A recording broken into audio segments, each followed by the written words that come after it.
참 생명과 소망이 되시는 사랑의 하나님, 지난 한 주간 하나님의 자녀로서 동부삼일교회의 지체로서 말씀에 따라서 구별되어 살게 하시니 감사를 드립니다. 오늘 주일을 허락하여 주시니 그 은혜를 감사드립니다. 거룩하고 복된 주일에 하나님의 자녀들이 함께 하나님을 찬양하며 예배를 드리게 하여 주시니 감사를 드립니다.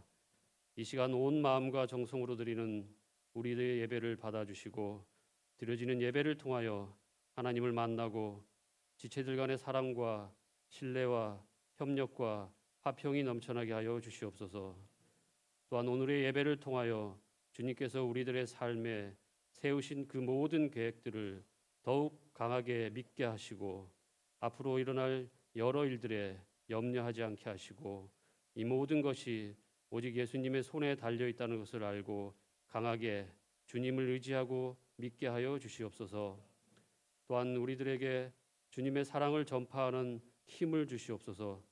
특별히 고난에 처한 어렵고 힘들고 간구하는 지체들에게 예배 중에 답을 들어주시고 하나님께로 더 가까이 다가갈 수 있는 소중한 이 예배의 자리가 될 수 있도록 하나님 예배 중에 항상 함께하여 주시옵소서. 지난 50년 동안 우리 동부삼일교회와 함께하여 주신 하나님의 사랑에 감사를 드립니다.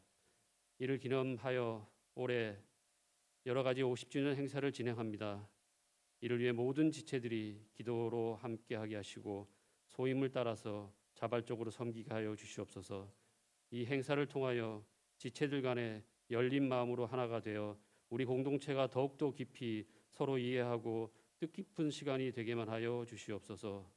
우리 동부삼일교회가 더욱더 부흥을 이루어 하나님이 보시기에 충성스럽고 사랑스럽다라고 하나님의 칭찬을 받는 보배로운 교회가 되게 하여 주시옵소서. 특별히 함께하는 지체들 서로 간에 또한 어려운 이웃을 향하여서 온 마음으로 가슴으로 안아주는 우리 교회 지체들이 되어지길 소망합니다. 이를 위해 특별히 지체와 이웃사랑에 대해 깊이 생각하고 기도하게 하여 주시옵소서. 지금 예배 중에 기도로서 간구를 드립니다. 건강의 문제, 또 진로의 문제, 물질적인 어려움의 문제, 가족 간의 갈등의 문제 등 모든 지체들의 기도를 들어주셔서 하나님의 안에서 참 평안과 위로를 맛볼 수 있도록 하여 주시옵소서. 오늘 예배를 위해 기도로서 참여한 모든 지체들의 헌신과 섬김에 축복하여 주시고 드려지는 예배 중에 하나님을 체험할 수 있도록 우리들의 마음에 함께하여 주시옵소서. 특별히 말씀을 증거하시는 담임 목사님과 함께하시어 그 선포되는 말씀으로 우리 모든 지체들이 영육 간에 강건하게 되고 세상에 승리하는 힘을 얻는 귀한 시간만 되게 하여 주시옵소서. 예배의 시종을 맡겨드리오며 예수님 이름으로 기도드렸습니다.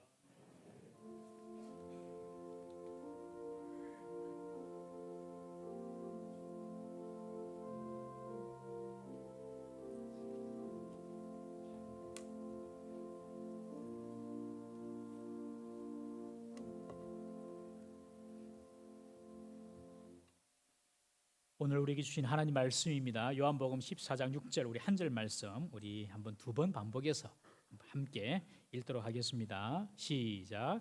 예수께서 이르시되 내가 곧 길이요 진리요 생명이니 나로 말미암지 않고는 아버지께로 올 자가 없느니라. 아멘. 한번 드렸습니다. 시작. 예수께서 이르시되 내가 곧 길이요 진리요 생명이니 나로 말미암지 않고는 아버지께로 올 자가 없느니라. 아멘.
아멘. 우리가 하나님을 믿는데 하나님 보이면 얼마나 좋겠습니까? 그죠? 하나님 보이면 다 믿겠는데 우리 찬양 가사처럼 눈에 보이는 것 없고 귀에 들리는 소리 없어도 우리 하나님 믿는 사람들 하나님 믿거든요. 참 그게 기적입니다. 기적. 여러분들 자녀가 부모 없이 이 땅에 존재하고 태어난 자녀가 있겠습니까? 마찬가지로 하나님 없이 이 땅에 존재하고 태어난 사람은 없습니다. 부모를 통하여 자식이 나듯이 하나님이 계시기 때문에 이 땅에 피조 세계가 있고 또 우리가 살아가는 것입니다. 오늘 특별히 오늘 새로 오신 분들 이 하나님을 예배 중에 꼭 한번 만나보시기를 또 만날 수 있기를 주님의 이름으로 축복합니다. 우리가 하나님을 믿고 싶지만 어떤 분들은 잘 안 믿어져요. 그런 분들도 많아요. 이유가 무엇일까 좀 생각을 하다가 성경에 대해서 기독교에 대해서 좀 오해를 하고 계시는 부분이 많이 있겠다 그런 생각이 좀 들었어요. 그래서 오늘은 성경에서 말하는 그 진리를 가지고 우리가 가지고 있는 그런 오해를 또 편견을 또 한번 비교해가면서 한번 말씀을 한번 나눠보고자 합니다. 먼저 사람들은 예수님에 대한 오해가 큽니다. 세상에서 가장 오해받은 사람이 바로 예수님입니다. 예수님. 사람들은 예수님을 생각할 때에 석가모니 부처님이나 혹은 소크라테스 선생님이나 공자 선생님이나 이런 사람들처럼 아주 위대한 성인 중에 한 사람이다. 예수님을 그렇게 다 세 사람들 생각하거든요. 이것이 큰 오해라는 것입니다. 예수님께서 살아 계실 때에 말씀하시기를 사람이 오리를 가자고 하면 심리를 가지고 그리고 또 겉옷을 달라고 하면 속옷도 주고 뭐 오른뺨을 때리면 왼뺨도 대주고 막 이런 말씀하시니까 야 예수님은 정말 대단한 성인 군자나 윤리적인 교사나 또 도덕적인 스승이다 이 정도로 생각을 하는 거예요 사람들이. 그런데 그럴 것이 아니라는 것입니다. 예수님은 석가모니나 공자님이나 또 소크라테스 이런 위대한 선생님들 그런 스님들과 결이 다르고 차원이 다른 분입니다. 이분들은 다 인간으로 태어나서 인간으로 살다가 인간으로 죽었습니다. 이분들은 다 지금도 그분들의 무덤을 다 가지고 있어요. 석가모니는 진신사리로 전 세계에 지금 사리로 흩어져 있지 않습니까? 아무도 다시 살아나지를 못했어요. 그런데 우리 예수님은 돌아가신 지 3일 만에 부활하셨습니다. 그래서 예수님의 무덤에는 예수님의 시신이 지금도 없습니다. 그리고 예수님의 부활을 목격한 사람만 그 당시 500명이 넘습니다. 예수님의 부활은 예수님께서 인간의 죄를 대속하여서 죽으시고 그리고 죽음의 권세를 깨뜨리신 죽음을 승리하신 그 승리 그리고 예수님께서 인간의 죄를 대속해서 죽었다는 그 대속의 죽음을 증거하는 것이 바로 예수님의 부활입니다. 이 예수님을 마음속에 모시면 그 사람에게는 영원한 생명이 들어갑니다. 여러분 생명에는 두 종류의 생명이 있습니다. 하나는 육신의 생명이 있고 두 번째는 영혼의 생명이 있습니다. 예수님을 마음속에 모시면 영원한 생명을 얻습니다. 요한 1서 5장 12절 말씀 한번 읽어보겠습니다. 시작. 아들이 있는 자에게는 생명이 있고 하나님의 아들이 없는 자에게는 생명이 없느니라. 계란도 보면 어떤 계란은 유정란, 무정란 있죠. 겉으로는 똑같이 보이지만 생명이 있는 계란이 있고 생명이 없는 계란이 있는 것처럼 사람도요. 같이 밥 먹고 살고 같이 자고 같이 직장 생활하지만은 생명이 있는 사람이 있고 이 영원한 생명이 있는 사람이 있고 영생이 없는 사람이 있어요. 이 영생을 어떻게 얻느냐? 예수님을 믿는 것입니다. 예수님 속에 생명이 있기 때문에 그렇습니다. 여러분 예수님을 믿는다고 사람이 좀 더 윤리적이 되고 좀 더 착해지고 뭐 이런 차원이 아닙니다. 예수님을 믿는 사람에게는 예수님 안에 있는 생명이 그 사람 속에도 들어갑니다. 그래서 그 사람은 영원히 삽니다. 이것이 성경에서 가르치는 중요한 가르침이고 예수님이 일반적인 스승들하고 다른 차이입니다.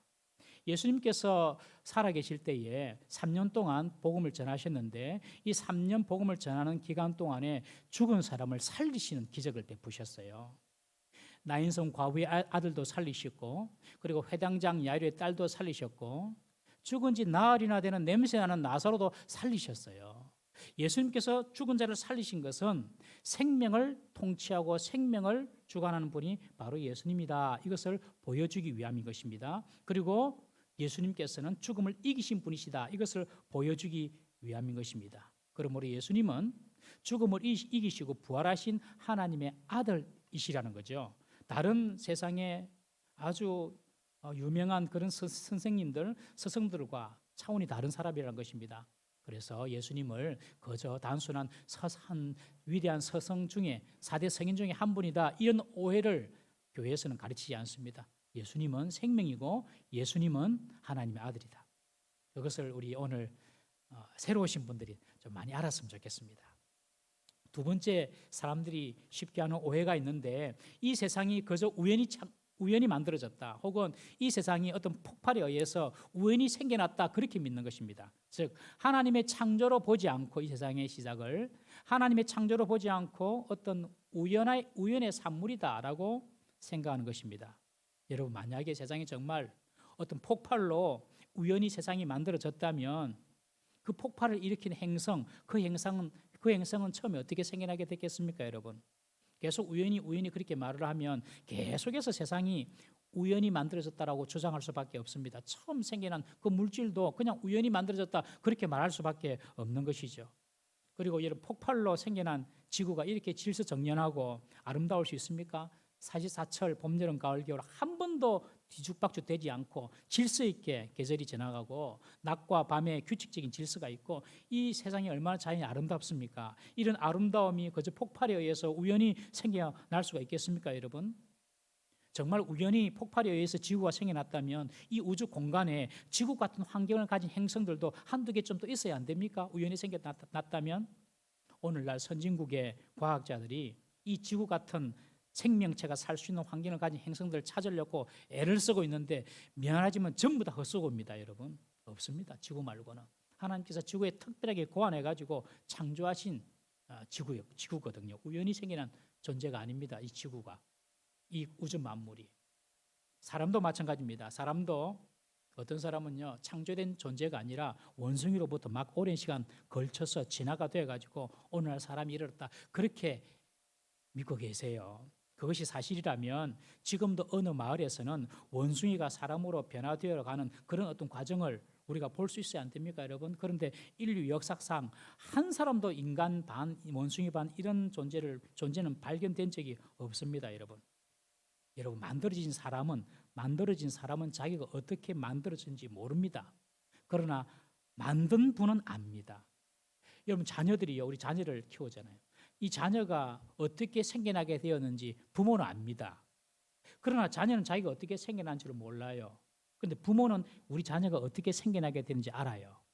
마찬가지로 만들어진 인간은 자신이 어떻게 만들어진지 모르지만 만드신 하나님은 압니다. 그것이 창세기 2장 7절 말씀, 하나님이 흙으로 사람을 지으시고 생기를 그 코에 불어넣으시니 사람이 생명이 된지라. 딱 성경에 나와 있습니다. 하나님이 만드신 것이란 것입니다. 사람도 자동문이라고 문이 자동적으로 만들어졌다고 생각하면 안 되죠. 시계가 째깍째깍 분침 시침이 지가 알아서 스스로 돌아간다고, 시계가 자기 스스로의 힘으로 돌아간다고 생각하면 안 됩니다. 누군가 그 시계를 설계하고 그리고 그 시계 안에 건전지를 집어넣었기 때문에 그 시계가 돌아가는 것이죠. 여러분, 이 지구도 마찬가지입니다. 하나님께서 이 지구를 만드셨어요. 하나님께서 성경에 보면 이 지구를 만드셔서 공간 우주에 매달아 놓았다, 그렇게 말씀하십니다. 우리 욥기서 26장 한번 7절 8절 말씀 읽어보겠습니다. 시작. 그는 북쪽을 허공에 펴시며 땅을 아무것도 없는 곳에 매다시며 물을 빽빽한 구름에 사시나 그 밑에 구름이 끝 찢어지지 아니하느니라. 여러분, 옛날 과학 지식이 없을 때에는 이 지구가 그냥 땅에 붙어 있는 땅덩어리인 줄 알았어요. 그냥 땅에 붙어 있는 세상인 줄 알았어요. 그런데 과학이 발달하고 보니까 이 지구가 끈으로 붙들어 둔 것도 아닌데 우주 공간에 그냥 떠 있는 겁니다, 여러분. 이것이 우연히 된 것일까요? 그냥 폭발로 된 것일까요? 아닙니다. 하나님이 공중에 딱 지구를 매달아 두셨습니다. 지구뿐만 아니라 다른 행성들도 딱 이렇게 하나님께서 매달아 두신 것입니다. 하나님이 세상을 창조하시고 하나님이 지금도 세상을 운행해 나가고 계심을 꼭 기억하시기 바랍니다. 그래서 두 번째 오해, 그냥 세상이 빅뱅이나 폭발로 그냥 우연히 생겼다. 그렇게 생각하시면 안 됩니다. 사람도 마찬가지고요. 세 번째, 사람들이 흔히 하는 오해가 뭐 죽으면 끝이지 뭐. 죽음 이후에 무슨 세상이 있겠노? 죽으면 끝이다. 뭐 이렇게만 생각하고 사는 오해입니다. 히브리서 9장 27절에 보면 한 번 죽는 것은 사람에게 정한 것이요 그 후에는 심판이 있으리라. 여러분, 우리는 다 죽습니다. 그런데 죽고 난 뒤에 성경은 그 뒤에 심판이 있다라고 말을 합니다. 농부가 봄에 파종하고 여름에 김을 메고 거름을 주고 구슬땀을 흘리면서 고생하죠. 그것은 가을에 추수하기 위함이 아닌 것입니까? 가을에 추수 딱 할 때는 알곡은 모아가지고 곳간에 이렇게 두지만은 쭉정이는 다 모아서 불로 태웁니다. 사람이 죽으면 하나님의 심판대 앞에서 누구든지 다 서게 됩니다. 그냥 사람이 죽음으로 인해서 소멸되거나 사라지는 것이 아니라는 것이죠. 사람들이 죽음을 두려워하는 이유가 이것입니다. 단지 죽는 것이 두려운 것이 아니라 죽음 이후에 있을 막연한 세계에 대한 두려움 때문에 그렇습니다. 그러나 죽음 이후의 세계를 알고 준비하는 사람은요, 죽음을 두려워할 필요가 없습니다. 예수님을 믿는 사람은 죽음 이후에 영원한 하나님의 나라가 있다는 사실을 믿는 사람입니다. 그래서 우리는 예수 믿음으로 그 나라에 들어간다고 믿는 사람들이 예수 믿는 사람입니다. 우리 요한복음 14장 2절 3절 말씀 한번 읽어보겠습니다. 시작. 내 아버지 집에 거할 곳이 많도다. 그렇지 않으면 너희에게 일렀으리라. 내가 너희를 위하여 거처를 예비하러 가노니 가서 너희를 위하여 거처를 예비하면 내가 다시 와서 너희를 내게로 영접하여 나 있는 곳에 너희도 있게 하리라. 예수님께서 우리를 위한 천국 처소를 거처를 예비하신다는 것입니다. 이 예수님을 믿으면요, 이 영원한 하나님의 나라 천국에 입성하게 되는 것입니다. 오늘 읽었던 이 본문 말씀도 예수님이 곧 길이고 진리고 생명이다. 여러분, 예수님이 곧 길이고 진리고 생명이다. 이 사실을 꼭 우리 새로 오신 분들도 그렇고 우리 성도님들도 다시 한번 확인하시기를 바랍니다. 사람들은 나름대로 자기 미래를, 노후를 준비하면서 살지 않습니까? 10년 후, 20년 후 나름대로 노후를 준비해서 삽니다만은 죽음을 준비하면서 사는 사람은 드뭅니다. 노후는 준비하면서 죽음을 준비하는 사람은 드물어요. 여러분, 노후만 준비할 것이 아니라 죽음 이후의 세상을 준비하는 현명하고 지혜로운 분이 되기를 주의 이름으로 축복합니다. 믿음을 준비해야 됩니다. 이 믿음이 우리 속에 딱 있으면 죽음이 두렵지 않습니다. 네 번째로 사람들이 오해하는 오해가 하나님의 존재를 인식하는 방법에 대해 오해합니다. 하나님의 존재를 인식하는 방법에 대해서 오해합니다. 하나님은 영적인 존재시거든요. 그런데 사람들은 보통 이렇게 말합니다. 하나님 봤나? 하나님 보여봐라. 혹은 하나님의 존재를 한번 증명해봐라. 그렇게 말하면서 하나님의 존재를 인간적인 경험 속에서 확인하려고 합니다. 여러분, 하나님이라는 존재는 내가 체험하고 내가 경험하고 내가 증명할 수 있는 그런 대상이 되어야 한다라고 생각하는 것이죠. 이것이 오해입니다. 물론 우리는 하나님을 경험할 수 있습니다. 그렇지만 인간이 생각하는 그런 오감의 방법으로 하나님을 경험하는 것은 아닙니다. 여러분, 오감의 방법으로 하나님을 경험하는 것은 거의 가짜일 확률이 많습니다. 거의 가짜, 99.9%가 가짜입니다. 예를 들면 내가 뭘 봤다, 이런 거 있잖아요. 거의 99% 가짜입니다, 여러분. 하나님 그렇게 나타나지 않습니다, 여러분. 그렇지만 사람들은 자기 머리로 이해가 돼야지 하나님을 믿고 내 귀로 뭔가 좀 들려야지, 내 눈으로 뭔가 이렇게 보여야지 하나님을 믿으려고 하는 그런 속성이 있습니다. 자신의 이해의 폭으로, 감각으로 하나님을 느끼려고 하는 것이죠. 이것이 잘못된 오해라는 것입니다. 우리가 가진 이 감각 자체가 모순이고 한계가 있습니다. 사람의 코는요, 계속 똑같은 냄새를 맡으면 더 이상 그 냄새는 마비가 되어버립니다. 그 냄새를 맡지 못합니다. 우리의 입에서 느끼는 미각도요, 몸 컨디션이나 상황에 따라서 미각이 다르게 느껴지지 않습니까? 우리의 눈과 귀도 보고 듣는 한계가 다 있습니다. 너무 작거나 큰 것은 보지도 못하고 듣지도 못합니다. 여러분, 지금도 지구가 돌고 있습니다. 며칠 전에 나로가 발사가 됐는데 참 성공을 해서 너무 기쁩니다. 이 나로가 하루에 지구를 15바퀴 돈답니다. 여러분, 15바퀴. 얼마나 빨리 돌겠습니까? 지구는 더 빨리 돌거든요. 그런데 여러분들, 우리는 느낄 수 있습니까? 지구가 도는 것을 못 느낍니다. 우리가 느끼는 감각 밖의 세상입니다. 그런데 내 감각 속에서, 내가 느낌 속에서, 내가 이해할 수 있는 그 바운더리 속에서 하나님의 존재를 인식하려고 하기 때문에 하나님을 느낄 수가 없는 것입니다. 여러분, 하나님은 우리의 이해나 경험 밖에 초월해 계시는 분이라는 사실을 꼭 기억해야 됩니다. 학교 다닐 때 수학 잘하셨죠? 수학 공식을 문제 풀지만은 수학 공식 사람이 만들었습니다. 그런데 그 수학 공식 다 이해하고 문제 푼 사람이 얼마나 됩니까? 사람이 만든 수학 공식도 잘 이해를 못하는데 어떻게 하나님을 이해하겠습니까, 여러분? 하나님을 인간의 기준과 그리고 인간의 오감으로 체험하려는 것 자체가 하나님의 차원과 인간의 차원이 다르다는 것을 이해하지 못하는 것입니다. 여러분, 시간과 공간이 함께 있는 이 3차원의 세계 우리는 살고 있습니다. 우리만 살고 있는 것이 아니라 동물도 살고 있죠.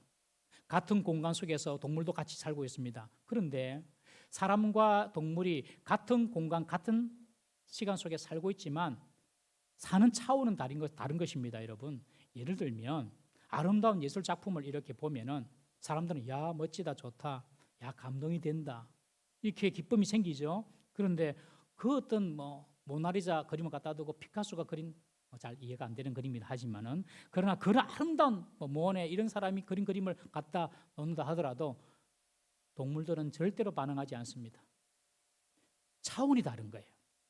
여러분, 자연을 봐도 마찬가지입니다. 사람은 높은 산에 올라가서 밑을 이렇게 바라보면은 호연지기가 느껴지죠. 정말 아름답다, 야, 웅장하다, 그걸 느끼는데 개를 데리고 산 정상에 올라가십시오. 아무런 것도 못 느낍니다. 같은 공간 시간 속에 살고 있지만 사는 차원이 다른 것입니다. 여러분, 하나님도 마찬가지입니다. 하나님도 우리와 차원이 다르신 분이십니다. 그런데 내 차원에서 하나님을 자꾸 이해하려고 바라보려고 하니까 그것이 안 되는 것입니다. 오해라는 것입니다. 신적인 차원이 있는 것입니다. 인간의 한계와 하나님의 차원이 다름을 이해해야 합니다. 다섯 번째, 사람들이 하기 쉬운 오해가 뭐냐면 하나님의 존재에 대한 오해입니다. 하나님이 언제 어떻게 생겨나게 되었냐, 그렇게 질문하는 분도 계세요. 사람을 하나님이 만들었다면 그러면 하나님은 어떻게 만들어졌냐, 그리고 하나님은 언제 만들어졌냐, 하나님은 언제부터 계셨냐, 그런 질문을 하거든요. 여러분, 하나님은 언제 어떻게 만들어지거나 생성된 것이 아니라 하나님은 그냥 스스로 계시는 분이십니다. 스스로. 이 말이 참 우리가 이해가 잘 안 되는 말이죠. 우리의 시간 개념은요, 해, 달의 변화로 표현되는 태양계 안의 시간입니다. 우리가 느끼는 시간 개념은. 그런데 하나님은 이 시간 전에 이미 존재하셨습니다. 하나님은 인간의 시간을 초월해서 존재하신 분인데 하나님이 언제, 우리의 시간으로 언제 만들어졌냐, 언제 생성되냐라고 묻는 것 자체가 잘못된 질문이라는 것이죠. 그러므로 하나님이 언제 만들어졌냐, 언제 이렇게 시작되었냐, 그렇게 질문한 것은 내 시간 기준으로 말한 거기 때문에 그 질문 자체가 잘못된 것입니다. 하나님은 우리의 시간 밖에 계신 분입니다. 과거 1999년도에 매트릭스라는 영화가 나왔습니다. 혹시 보신 분도 계시겠지만 매트릭스 그때 아주 반향을 일으켰던 영화인데요. 매트릭스라는 영화가 나왔는데 그 내용은 이렇습니다. 전지전능한 프로그래머가 있습니다. 전지전능한 모든 것을 알고 모든 것을 할 수 있는 프로그래머가 이렇게 있습니다. 그런데 이 프로그래머는 매트릭스의 시간과 공간 밖에 존재합니다. 매트릭스의 시간과 공간 밖에 존재하면서 어떤 사건이나 인물들을 매트릭스 안에 있는 어떤 시간, 어떤 공간이든 자유롭게 드나들게 만듭니다. 그게 매트릭스 영화거든요. 우리가 잘 이해가 안 되는 영화인데, 그것은 하나님의 어떤 본질을 좀 유추해 볼 수 있는 그런 영화라고 볼 수 있습니다. 여러분, 하나님의 나라는요, 우리가 가진 시간과 공간이라는 이 인간 역사의 매트릭스 밖에 계십니다. 인간의 역사라는 매트릭스를 초월해 계십니다. 그러면서 하나님은요, 우리는 지금 이 과거, 현재, 미래라는 이 일직선상의 현재의 순간을 살고 있지만 하나님은 과거에도 계시고 현재에도 계시고 동시에 미래에도 가 계십니다. 하나님 이런 시간을 초월하시기 때문에 그렇습니다.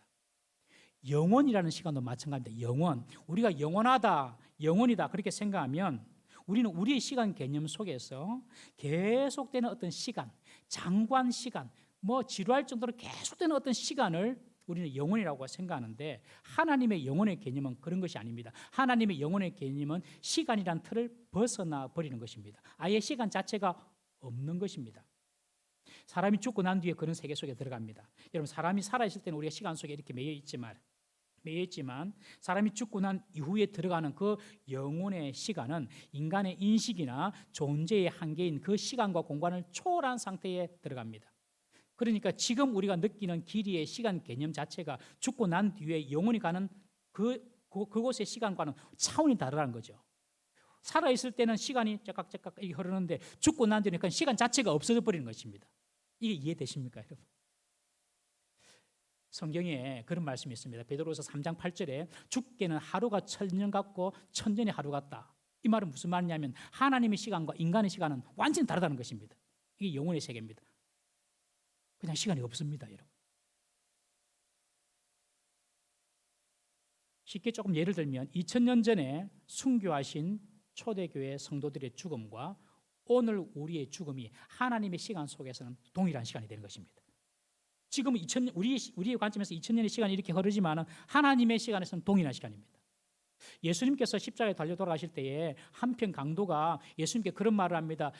예수여, 당신의 나라가 임하실 때에 나를 기억해 주소서. 그렇게 말합니다. 그때 예수님께서 이런 말씀하십니다. 내가 진실로 내게 이르노니 오늘 네가 나와 함께 낙원에 있으리라. 오늘 네가 나와 함께 낙원에 있으리라. 그런 말 하거든요. 오늘, 죽고 난 뒤 바로 오늘 네가 나와 함께 낙원에 있으리라. 여기서 말하는 낙원을 다른 종교에서는 천국 가기 전에 머무는 어떤 공간이다 그렇게 가르치기도 합니다. 다 거짓말입니다. 틀린 말입니다. 여기서 말하는 낙원은 하나님 나라 천국의 다른 표현일 뿐입니다. 여러분, 천국 가기 전에 어떤 공간이 또 필요하다고 생각해 보세요. 저 대기하는 공간, 뭐 천주교에서 말하는 연옥 같은 거겠죠. 천국 가기 전에 어떤 연옥, 대기하는 공간이 필요하다 하면은 예수님이 거기 갈 이유는 없잖아요. 예수님이. 그러니 예수님께서 그 강도에게 오늘 네가 나와 함께 낙원에 있을 것이다 그렇게 말씀했으니까 이 낙원은 그냥 천국 가기 전에 한 과정이 아니라 그냥 천국의 다른 표현이다 그렇게 생각하시면 됩니다.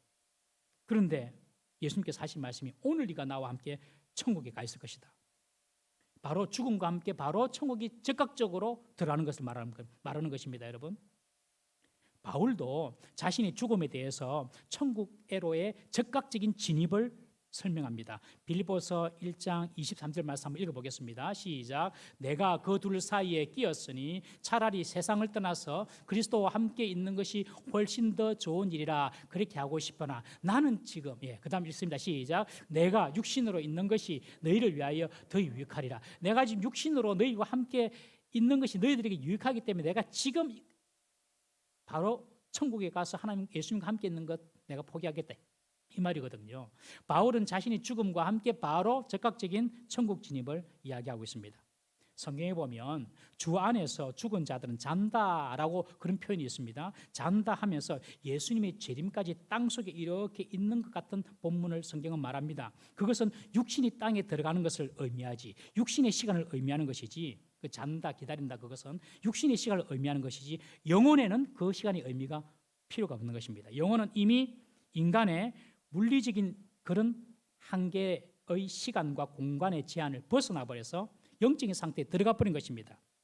즉 쉽게 이야기하면 성도는 죽는 순간에 천국을 보는 것이고 죽는 순간에 예수님의 재림을 본 것입니다. 여러분, 이 말이 이해되십니까? 지금 우리 앞에 먼저 돌아가신 분들 계시잖아요. 그분은 이미 예수님의 재림을 만난 것입니다. 지금 하나님의 시간 속에서는 천년이 하루고 또 하루가 천년이기 때문에 우리가 느끼는 시간은 먼저 죽은 사람은 땅속에서 이렇게 기다렸다가 예수님의 재림 얻는 시간에 이렇게 기다렸다가 만나는 것이 아닌가 이렇게 생각하는데 그것은 우리의 이 육신의 이 땅의 시간이고 영적인 시간 속에서는 이 시간 자체가 없어져 버리기 때문에 그냥 죽는 그 순간 예수님의 재림이 있고 그리고 천국에 들어가는 것이죠. 그러므로 인간이 이 시간 속에서 이 공간 속에서 하나님이 언제 만들어졌냐, 하나님 어떻게 시작되었냐라고 질문하는 것은 맞지 않는 그런 질문이란 것입니다. 여섯 번째로 마지막으로 하나님의 속성에 대한 오해가 있습니다. 하나님이 사랑이시라면서 하나님이 그렇게 사랑이시라면서 왜 지옥은 만들어가지고 사람들로 하여금 그렇게 그 지옥에 들어가게 만드냐. 그렇게 말씀하시는 분도 있습니다. 여러분, 지옥은 애초에 사람을 위해 만든 것이 아닙니다. 지옥은 하나님을 대적하고 인간을 괴롭히고 고통을 주는 마귀와 그 사자들 위해서 예비된 곳이 지옥입니다. 사람을 위한 곳이 아닙니다. 우리 마태복음 25장 41절 말씀 한번 읽어보겠습니다. 시작. 또 왼편에 있는 자들에게 이르시되 저주를 받은 자들아 나를 떠나 마귀와 그 사자들을 위하여 예비된 영영한 불에 들어가라. 여러분, 영영한 불이 타오르는 지옥이 있습니다. 그 지옥에 누가 들어가느냐? 마귀가 들어가고 마귀를 따르는 귀신들이 들어갑니다. 그런데 사람들이 진리의 말씀을 따르지 아니하고 거짓말하는 마귀를 따르다가 마귀와 함께 그냥 그 지옥에 들어가는 것입니다.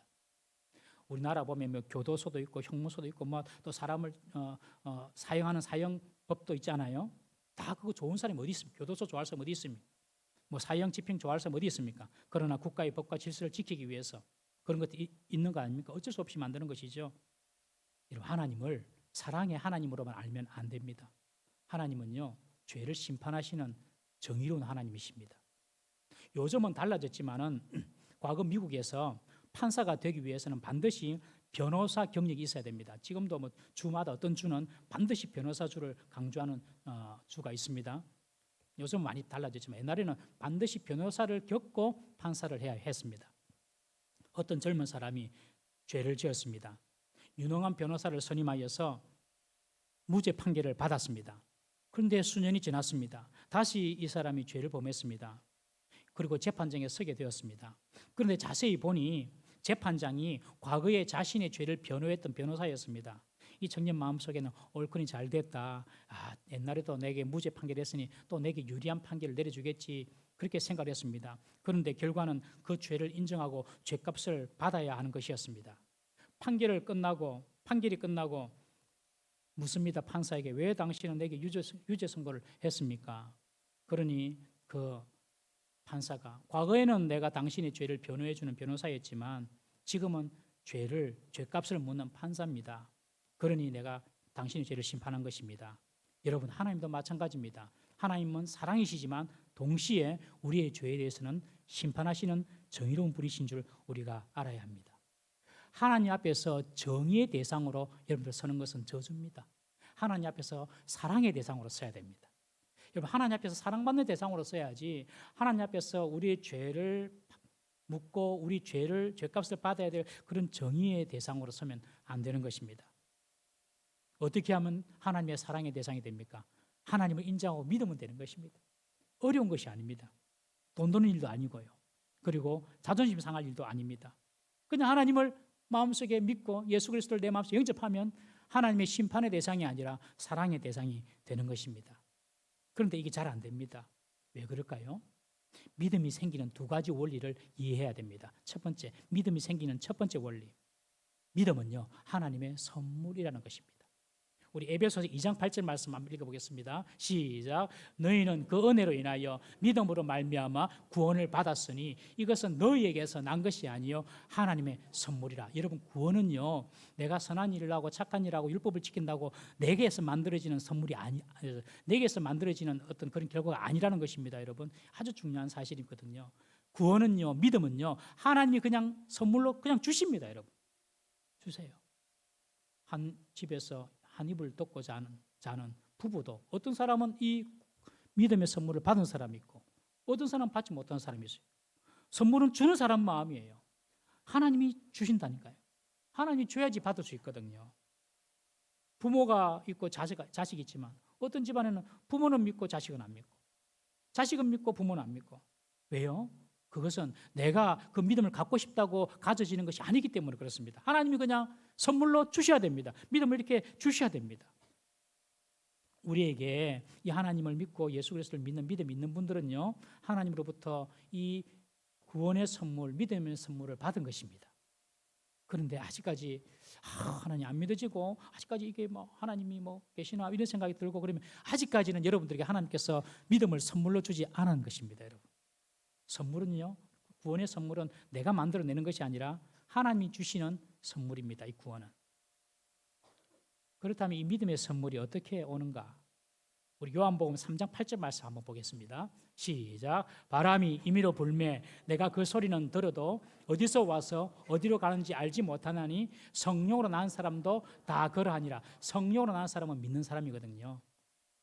이 믿는 사람의 특징이 뭐냐면 바람이 불듯이, 바람이 임의로 불죠. 갑자기 뭐 이렇게 불었다가 저렇게 불었다가 위로 불었다가 아래로 불었다가, 바람이 임의로 불듯이 믿음도 그렇게 바람처럼 임한다는 것입니다. 여러분, 이 사실을 꼭 기억하십시오. 믿음도 바람처럼 임한다. 어제까지는 안 믿어졌는데 오늘 아침 눈을 뜨고 일어났는데 그냥 하나님 믿어지는 경우가 있습니다. 직장에서 일을 하면서 그냥 문득 하나님이 곁에 계신다, 하나님 임재가 이렇게 막 느껴지고 믿어질 때가 있습니다. 그래서 길을 걸어가고 산책을 하는데 하나님이 믿어집니다. 자연 세계를 이렇게 보면서 사람과 새소리를 들으면서 그냥 하나님이 이렇게 믿어질 때가 있습니다. 특별히 하나님 말씀을 들을 때에 그 말씀이 그냥 내 속에 들어와서 믿어질 때가 있습니다. 바람이 임의로 불듯이, 바람이 어디로 와서 어디로 가는지 알지 못하는 것처럼 자연스럽고 갑작스럽게 믿음이 훅 우리 속에 들어옵니다. 여러분, 그때를 절대로 놓치지 마세요. 하나님께서 우리에게 믿음을 선물로 주실 때입니다. 그러면 아멘하고 딱 받아야 됩니다. 바람처럼 믿음은 들어갑니다.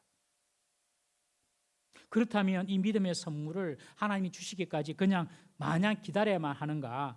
또 그렇지도 않습니다. 두 번째 믿음의 원리 있습니다. 첫 번째 믿음의 원리는 하나님이 주시는 선물이다. 그 선물은 그냥 바람처럼 어느 순간 들어온다. 두 번째는요, 믿음은 우리가 간절히 하나님을 찾을 때에 하나님께서 또 믿음을 주십니다. 예레미야 29장 13절 말씀 한번 보겠습니다. 예레미야 29장 13절 시작. 너희가 온 마음으로 나를 구하면 나를 찾을 것이요 나를 만나리라. 하나님께서 당신을 마음으로, 온 마음으로 찾고 구하면 하나님께서 나타나셔서 믿음도 주시고 우리에게 당신을 계시해 주신다는 것입니다. 어느 순간 바람처럼 믿음을 불어 넣어 주시기도 하지만 우리가 간절히 찾고 구할 때에 하나님은 우리를 만나 주시고 믿음을 주십니다. 여러분들이 택함을 받았는지 택함 받지 않은지 그걸 분별하는 법이 있습니다. 제가 지금 말씀드릴게요. 하나님의 택하신 사람은요, 막연하지만, 아주 막연하고 그리고 확실하지 않고 불투명하지만 하나님에 대한 인식이 있습니다. 이것은 아주 놀라운 것입니다. 여러분, 하나님에 대한 인식이 딱 있는 사람, 그런 사람은 하나님께서 택한 사람입니다. 언젠가 그들에게 하나님께서 믿음을 선물로 주십니다. 빠를수록 좋겠죠. 병아리 보십시오. 오리를 보십시오. 병아리가 오리가 부화를 했습니다. 호숫가에 딱 갖다 놓으면 이상하게 병아리는 물로 절대로 안 들어갑니다. 오리는 들어가지 말아도 들어가서 그냥 물장구 치고 놉니다. 그 속에 오리의 인자를 하나님이 넣어주셨고 그리고 그 속에 병아리의 인자를 넣어주셨기 때문에 그렇습니다. 꿀벌과 파리도 마찬가지입니다. 꿀벌과 파리 보십시오. 태어나자마자 꿀벌은 본능적으로 꽃을 따라갑니다. 그런데 파리는 그냥 더러운 오물이나 찾지요. 그냥 그 속에 하나님께서 파리 되는 인자 그리고 꿀벌 되는 인자를 넣어주신 겁니다. 여러분, 내가 믿음을 막 가지려고 막 애쓸 필요가 없어요. 그냥 하나님이 택하시고 선물 주려고 하는 사람은 그 속에 그냥 하나님에 대한 인식이 딱 들어가 있습니다. 그것을 우리가 믿는 게 하나님인지는 모르지만 그냥 신, 하나님 이게 들어가 있습니다. 혹시 여러분들 속에 신이 있다 이렇게 생각이 드신 분은 빨리 하나님을 영접하셔야 됩니다. 왜냐하면 하나님 외에는 신이 없거든요. 석가모니 부처님도 신이 아니거든요. 인간이고 공자님도 마찬가지고 마오에도 마찬가지고 하나님만 신이시거든요.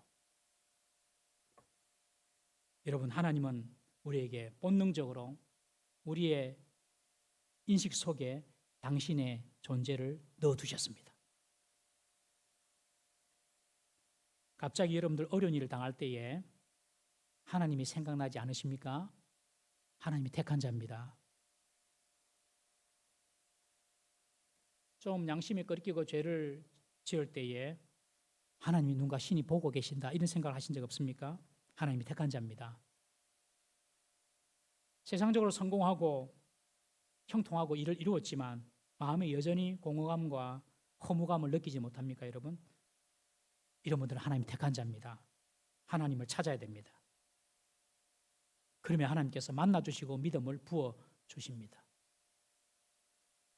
사람은 하나님을 찾아 만나기까지는 진정한 만족과 평안 결코 누릴 수 없습니다. 절대로 못 누립니다. 여러분들 마음속에 뭔가 좀 이렇게 뻥 뚫린 게 있으면 다른 것 아닙니다. 뭐 돈이 없어서 그런 것도 아니고요. 세상에서 많이 놀지 못해서 그런 것도 아니고요. 뭐 자식들이 속썩여서 그런 것도 아니고요. 뭔가 뻥 뚫린 게 있으면 그것을 하나님으로 채워야 됩니다. 그리고 하나님께서는 당신의 택한 백성에게 그렇게 인도하십니다. 주 예수를 믿어라. 그리하면 너와 내 집이 구원을 받으리라. 오늘 이곳에 계신 모든 분들 예수님을 믿고 나만 구원받는 것이 아니라 이 구원의 복이 온 가정에 미칠 수 있기를 주님의 이름으로 축복합니다. 예수님이 우리의 길입니다. 진리입니다. 생명입니다. 이 예수님을 꼭 붙잡으시는 은혜가 있기를 주의 이름으로 축복합니다. 기도하겠습니다. 우리 시간 이렇게 한번 기도.